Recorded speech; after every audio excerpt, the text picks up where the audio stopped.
Hi, everyone. I'd like to start by saying Nanaskomtin to Seth and Chandra for being here today and being with us. And I'd like to welcome you to Kapehtâkwahk, part of Dunlop at Home programming. My name is Cheyenne Rain LeGrande, and I have the honor today to get to chat with Seth, Cardinal Dodginghorse, and Chandra Melting Tallow. Stay tuned because at the end of this chat, we'll be listening to a track by Seth and Chandra. I'd just like to say tanse to both of you, Seth and Chandra. Thank you for being here with me today. It's such an honor to get to chat with both of you. I'd just like to start by introducing you both by reading your iconic bios. So Chandra Melting Tallow is an interdisciplinary artist, filmmaker, writer, and music producer of mixed ancestry from Siksika Nation. Their practice confronts the ghosts of intergenerational trauma and their relationship to the body through the lens of physical disability, utilizing humor, surrealism to subvert oppressive structures of power. They spearhead the solo music project Morning Coop. In 2015, they released their debut LP Baby Blue under No Sun Recordings, a cult classic in the indigenous lexicon of underground music. Truly. Their practice encompasses experimental film, textile-based installation, performance, and has been exhibited across North America. We love to see it. And Seth, Cardinal Dodginghorse, is an experimental musician, cultural researcher, and multidisciplinary artist working within performance, printmaking, installation, sound, and film. He grew up eating dirt and exploring the forest on his family's ancestral land on the Tsuut'ina Nation. In 2014, he and his family were forcibly removed from their homes and land for the construction of the Southwest Calgary Ring Road. His work explores his family's history and experiences of displacement.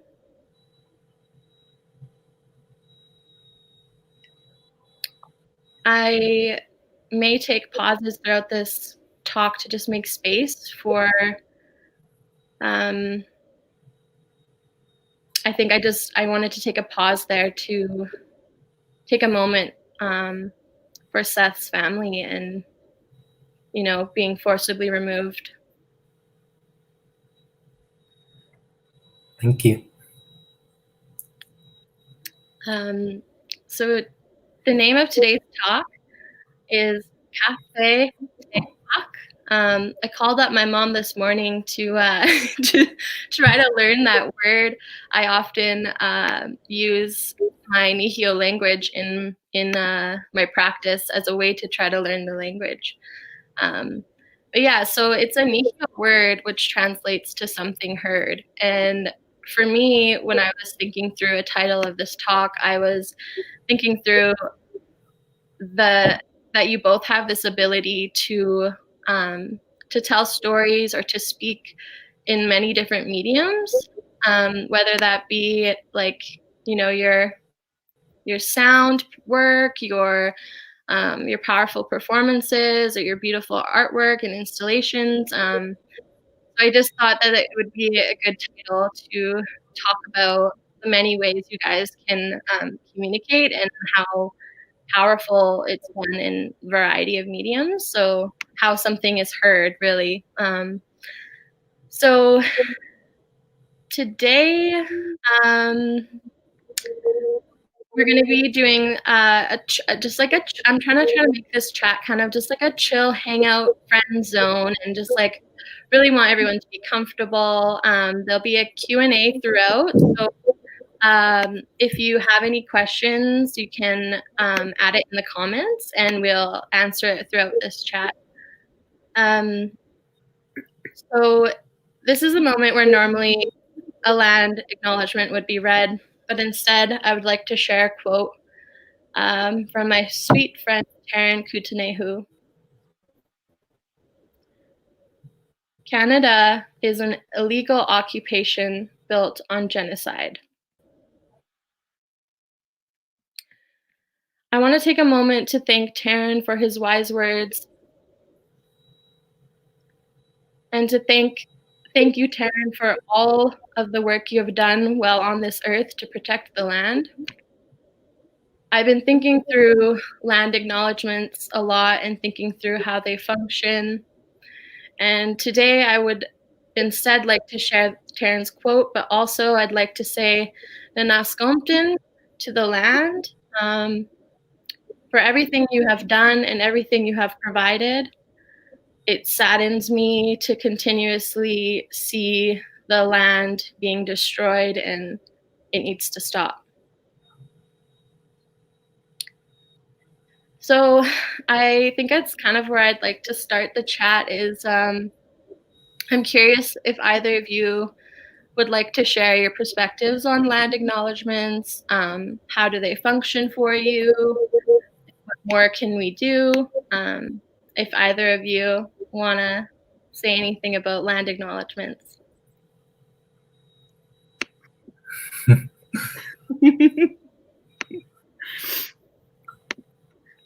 Seth, do you want to go first?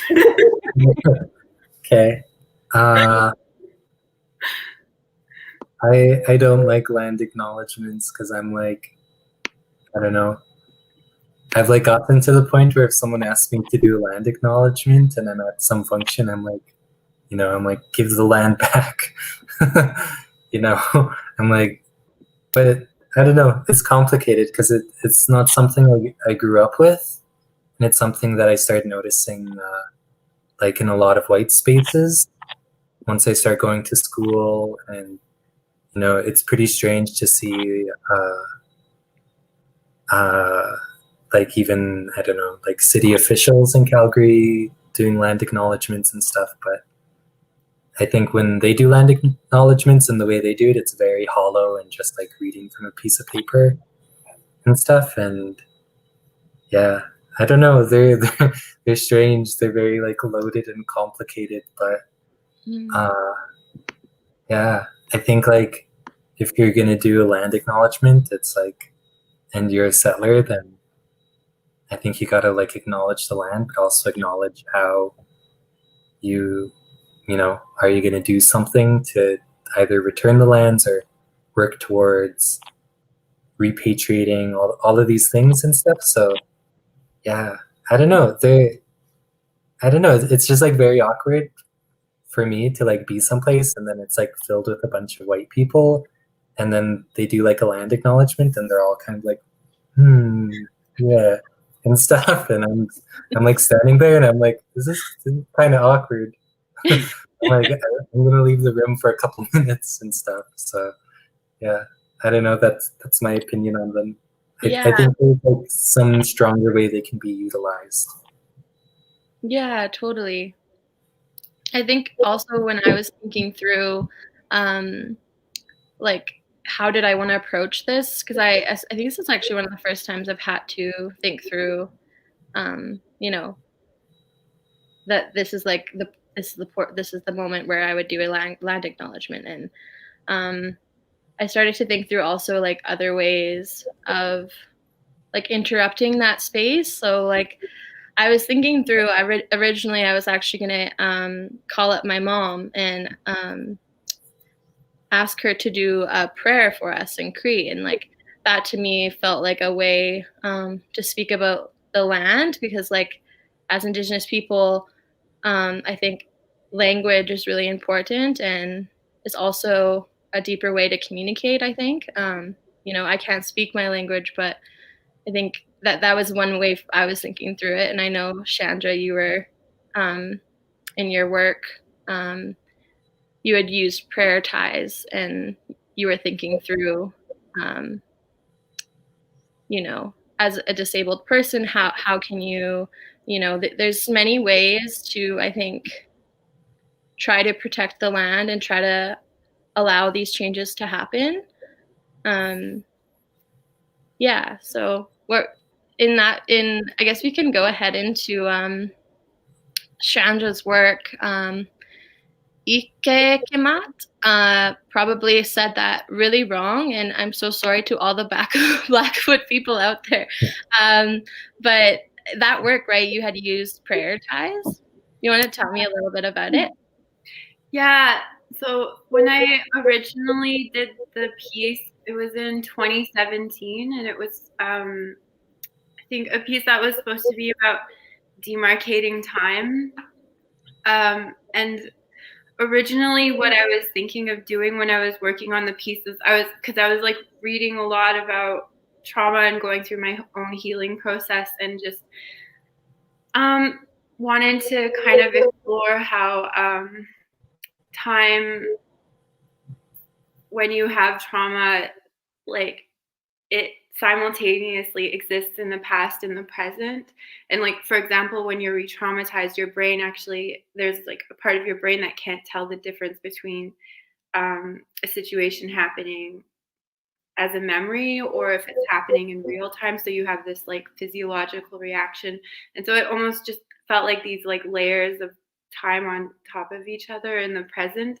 And so that's what I was originally working on. And I have like all these objects that I've kept since childhood, like really random, like scraps of paper and stuff like that, because my family lost a lot of things from when they were kids. And so like I would be like asking my mom, like, oh, do you have a Yeah, here's the image of it. yeah, this is the piece. Yeah. So what ended up happening was that it was actually really hard to work on it. I was having a hard time like handling these objects from childhood. And it was actually, maybe I wasn't ready to be working on it in that way yet. And then I ended up having a dream of like this really, really long hair. I think there's another, behind the hands, there's like these 4 really, really long wigs with prayer ties in them. And so I had this dream of really, really long hair with these bows in the hair. And I was telling someone about it, and they were like, oh, those are prayer ties. And I actually didn't grow up learning how to make those or anything. And so my friend taught me. And so I ended up doing 216 prayer ties. There's 2 + 1 + 6 = 9. And that's like a special number to me. And then when Eli asked me to be in the Land Back exhibition, I was kind of surprised, because I don't really do a lot of work around land sovereignty or land issues. But then I realized it actually would be a good way to participate in the exhibition, because last year when the Wet'suwet'en blockades and everything were happening, I was in Toronto at the time, and I remember just feeling really like I wish that I could be more involved, and just a lot of like, just like very emotional about like wanting to be able to support and participate.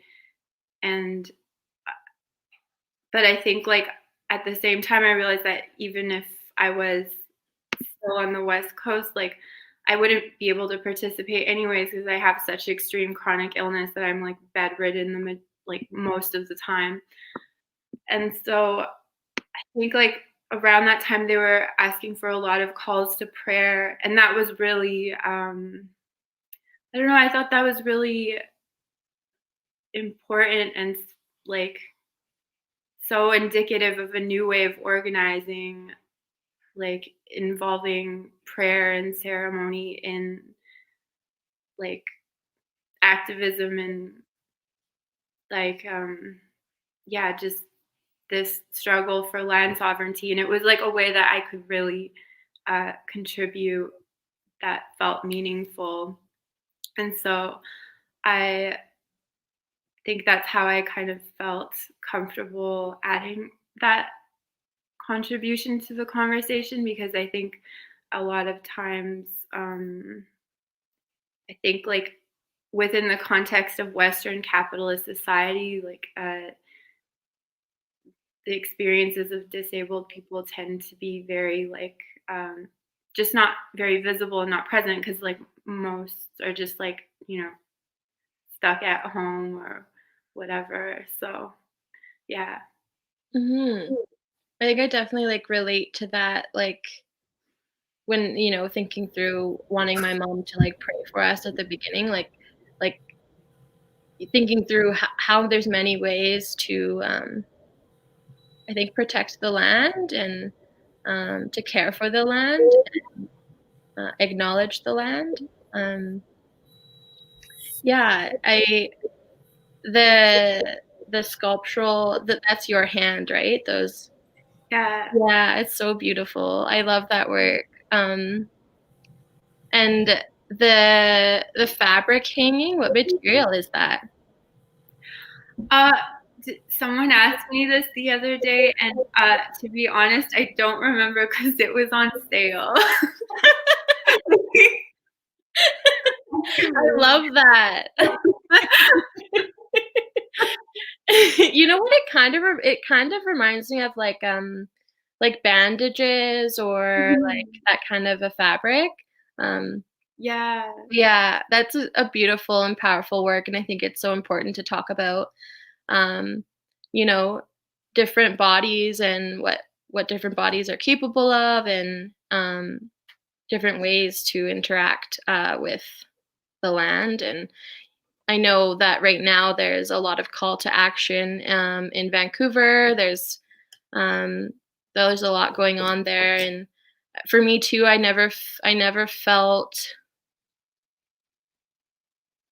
that was my role, and that was how I am meant to speak.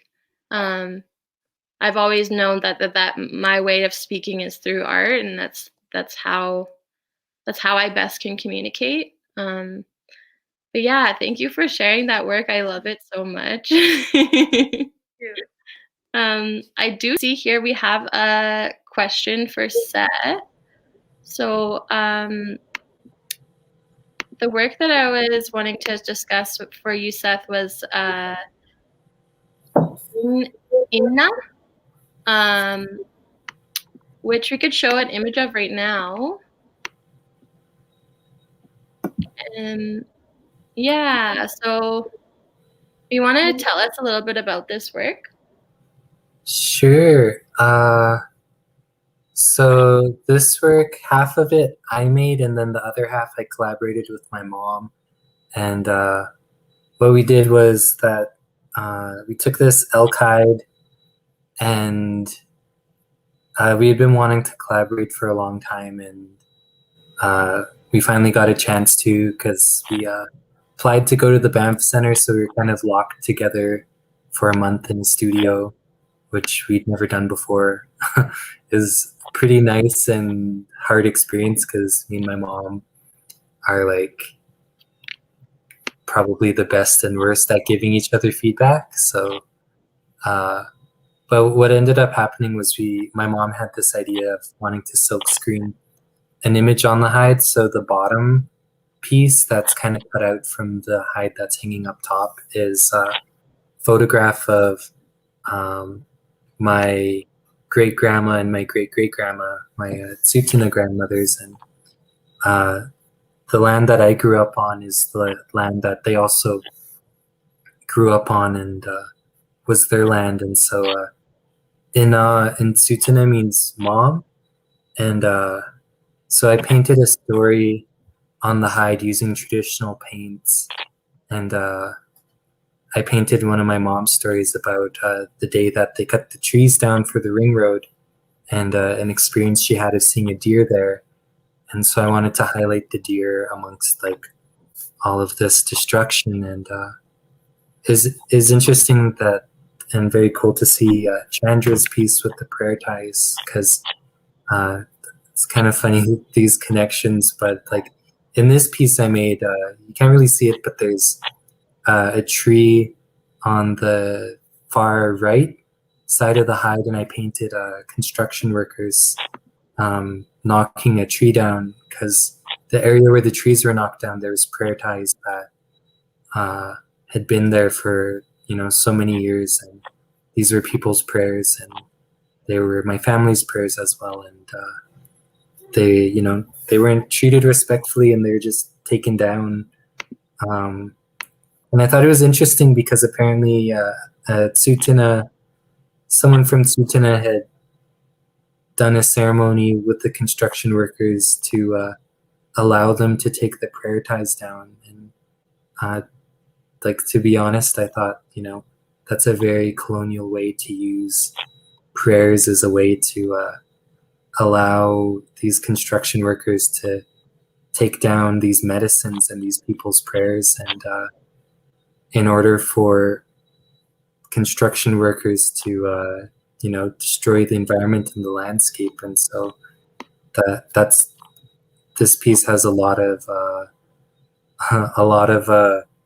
my frustrations and also my family's stories and my mom's story, and it's all of these things that are connected to my mom, as well as this embodied experience of seeing the trees get torn down. And so I wanted to honor my mom and paint that story, and that's what that work ended up being. And then the bottom half we collaborated on and silk screened our grandmother on, and we didn't know if we'd be able to silk screen on hide, but it ended up turning out great, and it's a super fun experience.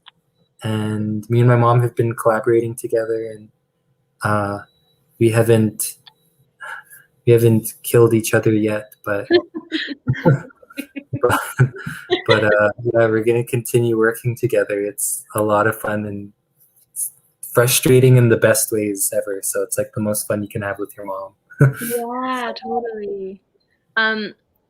That's something similar, I guess, to my work. Is I often work with my mother too, and I guess I was curious if either of you have. I know you have, Seth, but Chandra, have you worked with family before in any of your projects?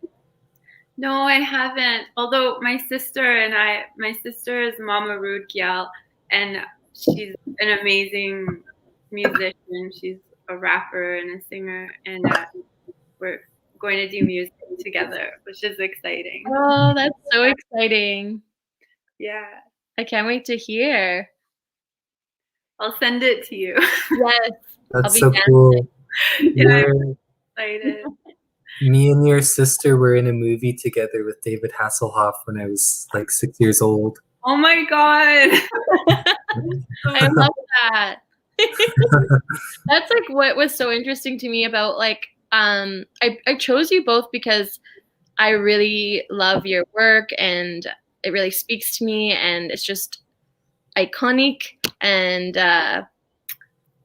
and then I started noticing, like, once I had chosen you both, that your works are similar in ways, and like I also didn't realize you both are Blackfoot, and I thought that was also funny, the similarity in that, and I just felt like it was really just meant to be to have this chat with you both, and yeah, it's just such an honor to get to hang with you both today.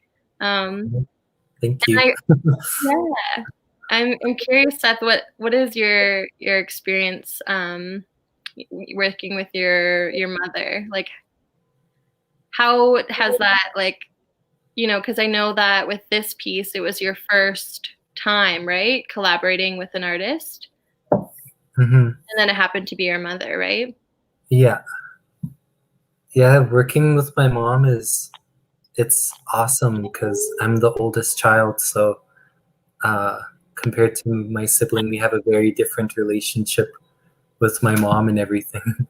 So I think like a lot of my relationship that I have with my mom, which is like my mom's very blunt, and then I'm kind of like blunt back with her. So if we're like working on something, she'll just be like, "Oh, that color sucks. I don't like that color." And then I'm like, "What? This is my favorite color." And I'm like, "I think this color should stay." And then she's like, "I don't know." And so we'll have like this back and forth until eventually I'm like, "You know what? This color doesn't look that good. Like, you're right," and everything. So it's pretty exciting. Yeah, I love that. I think it's always nice to get to work with people in general in producing work. I guess I'm one thing I'm also curious about in thinking about both of you is like there's these like weird labels, I guess, that I feel like are put on me and just like any artist in general, like an artist or a musician or a performance artist. And I'm just curious, like if we are using that type of labeling system, what came first for both of you, like the music or the art, or did they just organically flow in with one another?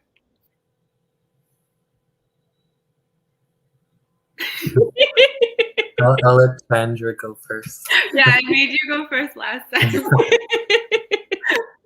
Payback. I started with art. I always wanted to sing and make music, but yeah, we just couldn't really afford it. Like when I was a little kid, I used to call piano lessons when I was 10 from the phone book and make like an appointment and then tell my mom, and she was like, like I can't take you. Like it must have been so heartbreaking for her.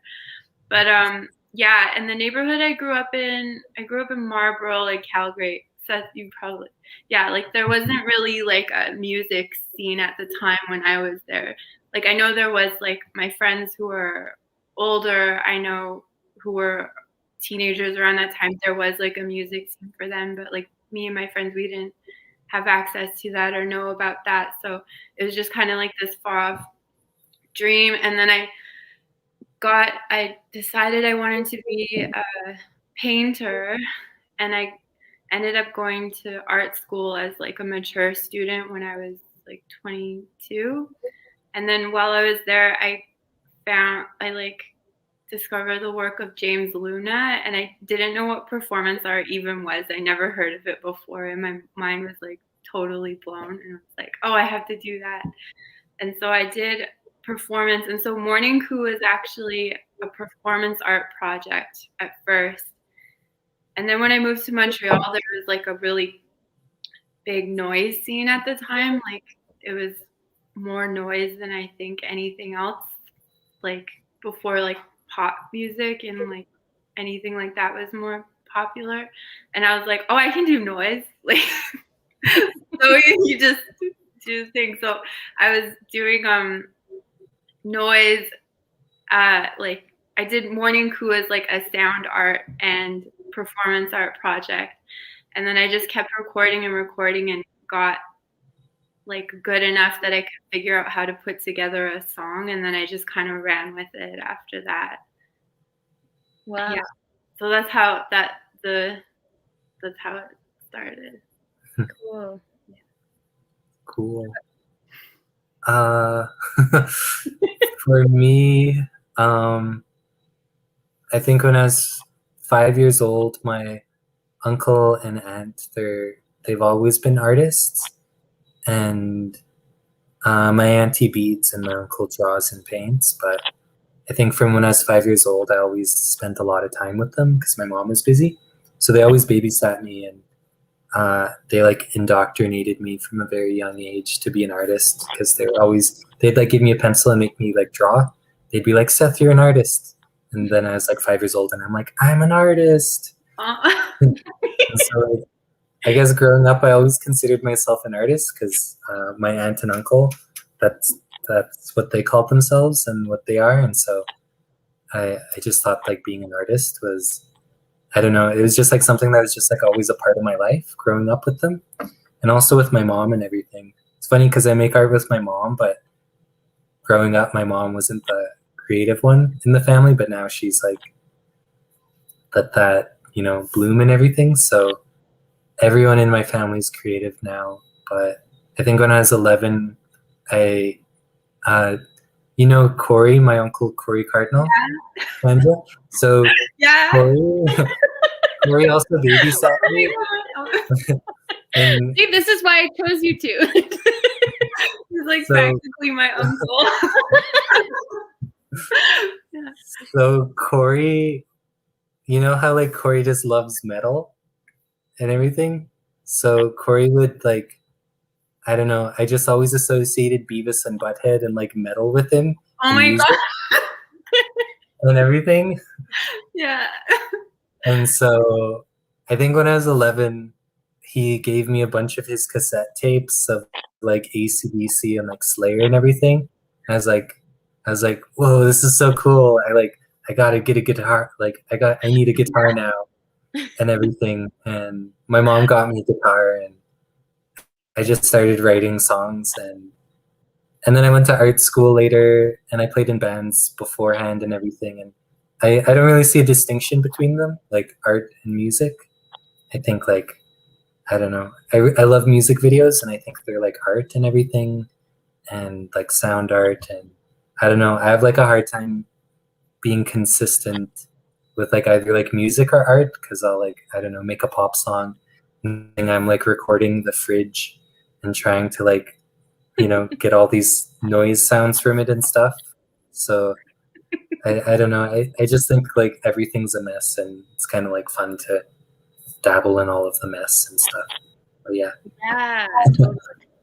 Yeah, totally. I find that like if I record like a song, I don't know, I'll get like, especially when I get like really obsessed with concepts or ideas and then I'm working on a song, I'm like, oh, this would be so cool as like this project, or it just kind of like grows tentacles and gets everywhere. Yeah. Like Yeah. I did solo. I think my first solo show was called Baby Blue, and I was like, oh, I gotta run with this, and that's how I like ended up making the album. But everything ends up with like the same title. I love that because like everything's connected. And I think that's like what I've noticed in both of your practices is that like, yeah, you just have this beautiful way of like going in and out of, you know, each medium. And it's really honestly, truly inspirational for me because my mother is a singer and I've been really wanting to try to make some music and you guys really inspire me to do that. Good. Good. You have to. Yeah, I think I will. I like really have this dream of being like an Indigenous pop star. Like I just yes. Please, you already are. You just need the album. Yeah. Yeah. I'll do a music video for your album. Yes. Yeah.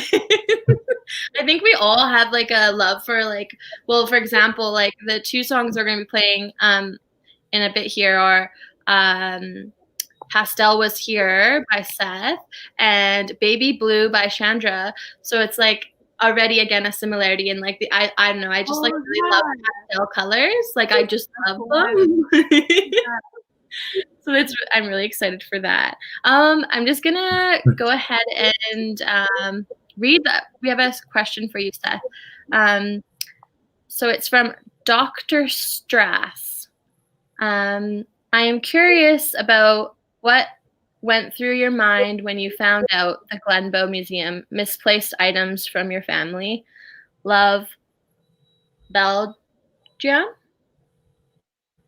Terrible with names. Sorry if I mispronounced your name. That's a good question. Thank you. Thank you for asking me a question. I was like, I don't know. I was just like, what? Because the Glenbow Museum has a bunch of my family's items, and I was asking for some things to go see, and then they're like, we can't find it. And I don't know, I felt like, you know, in Star Wars Episode 2 when Obi-Wan Kenobi's goes to the Jedi archives and he's trying to like find info and then they're like we can't find what you're looking for, and then Obi-Wan's like the archives must be incomplete then. So I don't know, that's totally how I felt at the Glenbow. I was like, but I swear, like in this catalog in 1971, it says that this thing was purchased, and they're like, nope, we can't find it. And then they later did find it, which was nice. So I got to view it and everything, and I'm hoping that in the future those things can be repatriated to my family. But yeah, I don't know. It was like a very like weird feeling to like have physical like evidence, like records and stuff, but not be able to like view this thing. Because it was a hide painting actually, and from one of my ancestors, and I didn't even know what it looked like because there weren't any photographs. There was just the description of what it was. So it was a very nice feeling being able to actually see it.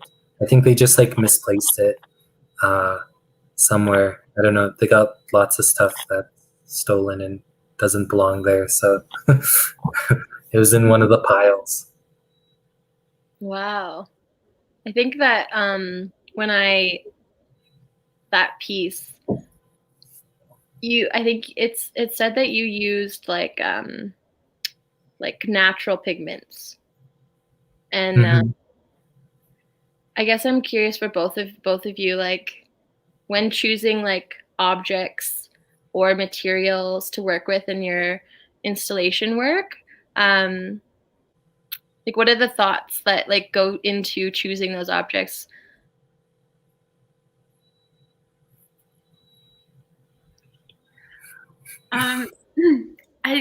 It's kind of hard to say. I think I like, because I just kind of like get so in it that I don't know what. I just kind of I'm like, yeah, it's like a it sounds like really corny, but it's like it feels like I'm in a trance and I'm just like I like kind of have a really clear image in my head, and then I'm trying to get everything to make it real, and then it's sort of just like chasing this.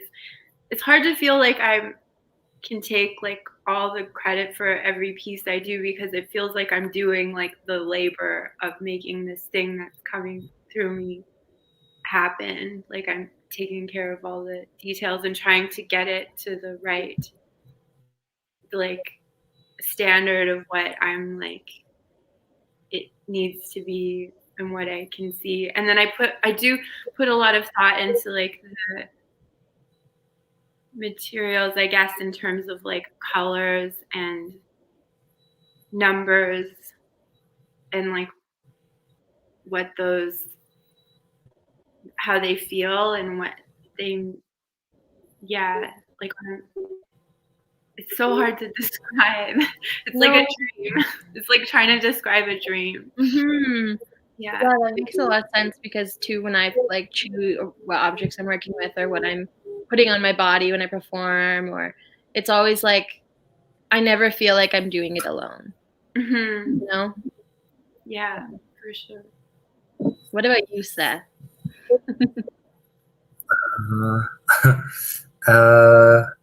I think it's always kind of different.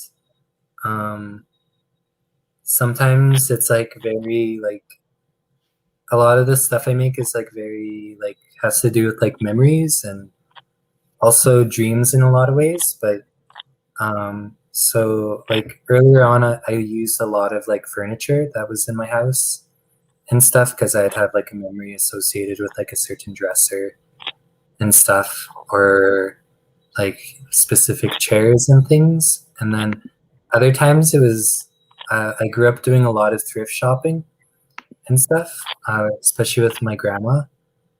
She would always give me like $5 or $10 on the weekend. She'd be like, "Here, like, go treat yourself." And I'm like, "Yes!" Like super excited to have $5 and everything. So I think I'd just like accumulate old technology sometimes, where I'd find like a VHS camera or like things because they're so cheap before hipsters caught on and started selling them for like a lot of money. But sometimes it's kind of like the feeling of like, especially like thrifting, of like I don't know. Sometimes it's like when you're at the thrift store and you see like that couch that everyone had in the 80s and 90s that was like floral and everything, and there's kind of like that weird feeling that's, I think it's like similar to when you remember like a show that you watched when you were a child, like a cartoon, but you can't remember the name. You can't remember any of the characters. So when you try to Google it, you can't find anything. And it's like, you're like, did I just dream this? Like, is it real? And there's that kind of like memory or feeling that, I don't know, it's kind of like a weird, scary feeling, but it's also like magical. So I think like with my art using objects, it's kind of like being drawn towards things with that type of feeling. It's either like that or it's very like specific and like research based around like with doing the hide painting.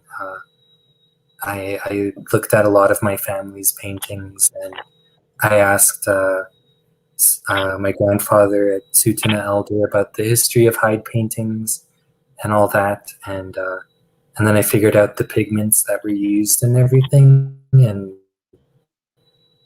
that was like very like kind of like more in the moment and not really based on like my own specific memory in it or anything. But yeah, I think it's always different, and I don't know, it's kind of like just that very like very dreamy and dream state and like memory and all that. Like I don't know, I love that weird feeling. It's like indescribable. I don't know, I have a hard time, but yeah. Yeah, thank you for sharing that, both of you, because I feel like that's like so much a part of your guys' works that I can like see and feel, and yeah, this like magical, mystical, dream-like, yeah, so thank you for sharing that. I want to just maybe make some space. If anyone else has any questions they'd like to ask, pop it on into the chat. But maybe for now, maybe you could tell me a little bit about your days. How was your day?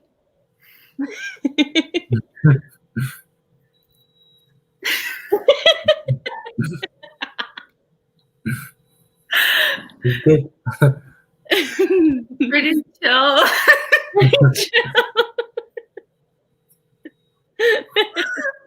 love it. I watched Housewives and I drank some coffee. I think every time I have like a thing to do, it's like all my mental energy just goes. Even if it's only like, yeah, this is like what 45 minutes. I'm like I can't talk to anyone. I can't answer my phone. Don't text me.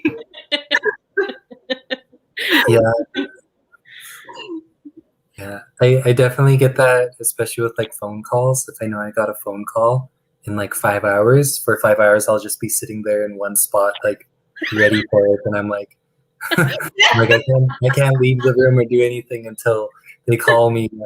And then it's like I just need to be That's so relatable. I had like so much time to prepare for this, and literally the hour before I decided to start writing out what I was going to say. Oh boy. Yeah. It's a vibe. We do have a question. Here it is. Kevin. We have a question from Kevin. Where do you see your art going in 4, 6, or 8 years? Or into the future?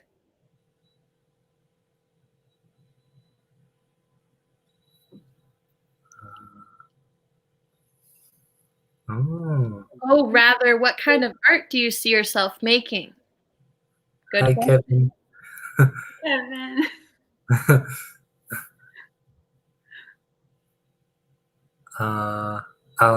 I can go. I don't know. I envision myself making big things, and that I have the money and the financial security to explore whatever ideas I have, and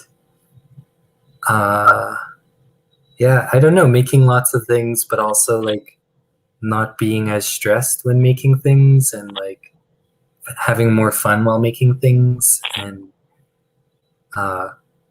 yeah, I don't know, I think maybe Chandra can relate to it too, where it's like once you go to art school and you're making art and everything, you just like have such a hard time disassociating like the stress of school with making art and like time and pressure and all that. But yeah, I think just having more fun. I think I really, really want to do film really bad. I think I would say like, yeah, I think in 8 years, 4, 6, and 8. So the 8 mark, I really want to be making films. And yeah, it would be so cool to see what you make with like lots of resources and like funds. I think that's gonna happen for you for sure. And yeah, I really would like to record with an orchestra really bad. Like, yeah, I've always really wanted to like something really dramatic like that. Yeah, so if anyone has any funds to provide for Seth to make any project he wants, and if there's an orchestra out there, that all sounds very exciting though. Like, I totally agree with like the ability to have, like to produce like a huge work or for a budget to not money. Yeah, money's terrible. Money. What a weird world we live in. So I think, I don't know, how are y'all feeling? Are you ready do you want to hear your tracks now? Sure. Okay. I just want to say I feel so proud of both of you. This is so awesome. I'm proud of both of you as well, and I am really nervous to watch the beginning because a panic hit me as soon as I think it was the live, and I was like, oh yeah, what I wrote, and I was like, I couldn't read. Yeah, it's like, why does it have to be red? Why does live always have to be red? Why isn't it just in my brain? They should change the live, like when it shows you that you're live, they should change it to like pink or something. Well, that would be nice. Because red is really intense. Yeah, maybe a baby blue, I was gonna say, or a pastel would be nice. Yeah, a pastel. Oh, okay. So one thing that I wanted to try to incorporate into these talks, because I find that sometimes it can be quite formal, and I was trying to figure out how to intervene in that. So also I feel like a lot of us are, going through very difficult times. I know many Indigenous folks in the community have passed away, and we are in a pandemic, and there's just a lot going on for all of us. And so for me, music and dance has been a way for me to process and heal. And so that's why I thought at the end of this is the last thing we will do is I'm going to play a track from Seth called Pastel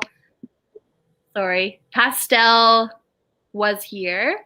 And from Chandra, we're going to play Baby Blue. So we'll play Seth's first. And I'm going to go ahead and move my laptop and dance. And there's no pressure at all for anyone who's here with us watching to dance. I think Seth and Chandra might be my backup, but we all have brought in our accessory. Yeah. Go ahead and put those on. Wait. Perfect. I wish we could go back in time. This is how we should have started the chat, and we should have rang these. What were we doing? What were we doing this whole time? Okay, well, I'm going to move my laptop, and then we can go ahead and start to play those tracks.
Yeah.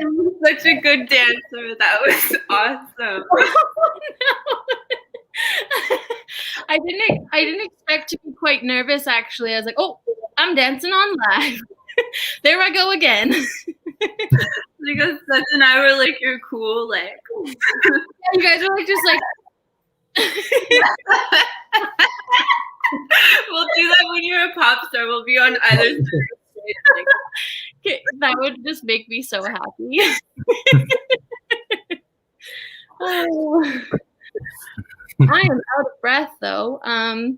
But I would just like to say Nanaskomtin to you, Seth and Chandra. It was really nice getting to chat with you both, and yeah, sorry, I'm out of breath. But yeah, like just getting to share this space together is an honor, and yeah, thank you so much. Thank you. Thank you both of you. Yeah, thank you both. Yeah. It was actually really fun. Oh, I'm glad. Yeah, I think this was the best we have done. I think we just partied. Did we just party? Fucking rock and roll. Oh my God. Wow.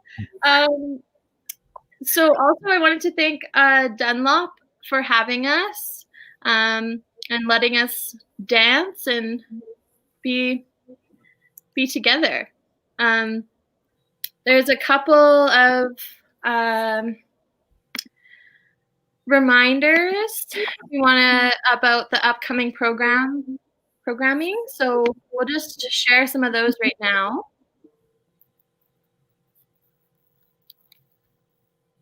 So we have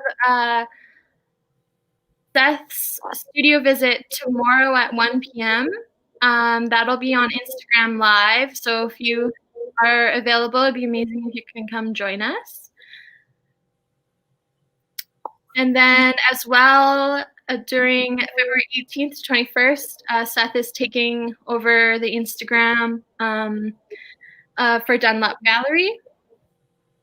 And then we also have Chandra's studio visit on February 26th at 1 p.m. on Instagram Live. So come check us out on there. And also, Seth is doing a dirt dance, and there will be a discussion with Missy LeBlanc afterwards, February 23rd. If you can make any of those, all of those would be amazing. But yeah, so it's quite hard to see. Yeah. Yeah, so thank you both so much. I'm sorry I was quite nervous at the beginning there. But No, you were great. Thanks. Yeah, it was really nice chatting with both of you, and I hope I get to see you in person sometime. Yeah, definitely. Yeah, that'd be really nice. And perhaps in the future, a collab. We have to wear sunglasses. This is the beginning of the collab. Foreshadowing. Okay, well, I guess this is the moment I shall say in Crete, Inihio Ixamaga. So it was nice to see you, and hopefully I see you soon. Talk to you soon. Thank you, everyone.